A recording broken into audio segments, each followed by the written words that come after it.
और इस बीच आपको तस्वीरें दिखाते हैं कानपुर से। उत्तर प्रदेश के मुख्यमंत्री योगी आदित्यनाथ पहुंचे हुए हैं और शुभम के परिजन से मुलाकात करते हुए उनकी बहन अपने परिजनों के साथ वो भी गए हुए थे।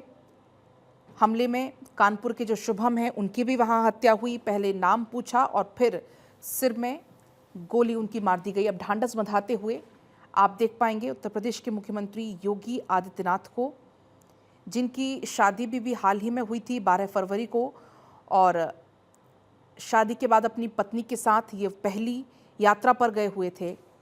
और किसी ने ये सोचा भी नहीं होगा कि ये उनकी जो पहली यात्रा है शादी के बाद की, वो अंतिम यात्रा होगी। रोते बिलखते परिजन अपनी आप बीती सुनाते हुए और सीएम योगी उनको ढांढस बंधाते हुए आप इन तस्वीरों में देख पाएंगे। दरअसल 12 फरवरी को शुभम की शादी हुई थी, अपने परिवार के साथ ही वो घूमने गए हुए थे और जिस समय ये घटना हुई तब उनकी पत्नी उनके ही साथ वहाँ पर मौजूद थी और उन्होंने ही बताया कि पहले नाम पूछा गया और फिर गोली मार दी गई। तो उनके जो परिजन थे वो भी उनके साथ वहाँ पर घूमने गए हुए थे और आप देख पाएंगे जो परिवार वाले हैं वो उनका रो रो कर बुरा हाल है और शुभम अपने पीछे इन रोते बिलखते परिवारजनों को छोड़ गए। और 23 अप्रैल को इनकी वापसी होनी थी घूमने के बाद। किसी ने ये नहीं सोचा होगा कि 23 अप्रैल को वापसी होगी तो लेकिन ऐसे होगी या इस खबर के साथ होगी।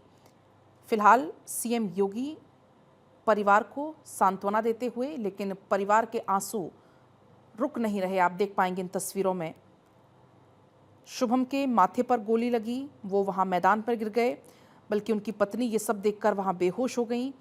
अस्पताल उनको पहुँचाया गया, कश्मीर के अस्पताल में भर्ती कराया गया और बाद में लेकिन ये खबर सामने आई, दुखद खबर ये सामने आई। तो पहलगाम हमले में जिनकी मौत हुई है उसमें शुभम भी शामिल हैं और ढांढस बंधाते हुए, सांत्वना देते हुए आप देख पाएंगे सीएम योगी आदित्यनाथ को, जो कि यहाँ पर आप नज़र आ रहे हैं। हालांकि शुभम का ही एक और वीडियो जमकर सर्कुलेट हो रहा है जिसमें वो अपने दोस्तों के साथ, परिजनों के साथ होटल के रूम में नज़र आ रहे थे, हंसते खिलखिलाते हुए नज़र आ रहे थे और पल भर में वो कैसे हंसते खिलखिलाती तस्वीर चीखों में तब्दील हो गई, मातम में वो तब्दील हो गई।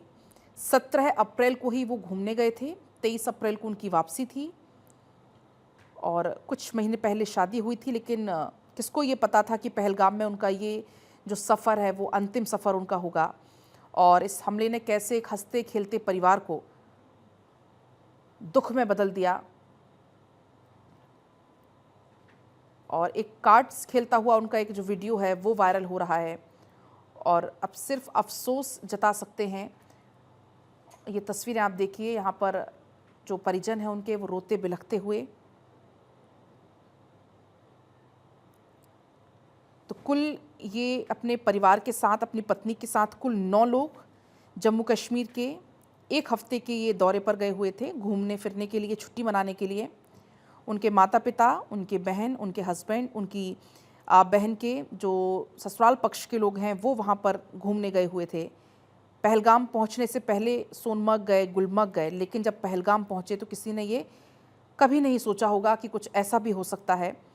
दोपहर को शुभम की पत्नी के साथ वो पहलगाम में घुड़सवारी करने का वो फैसला करते हैं, जबकि उनके जो परिवार के बाकी लोग थे वो होटल में ही थे, लेकिन शुभम और उनकी पत्नी घुड़सवारी करने के लिए गए हुए थे और तभी ये पूरी घटना घटी। ये जो परिवार के लोग हैं उनको सांत्वना अब सीएम योगी यहाँ पर दे रहा है और ये भरोसा उनको दिया जा रहा है कि हम आपके साथ हैं और जो भी इसका दोषी है वो बख्शा नहीं जाएगा।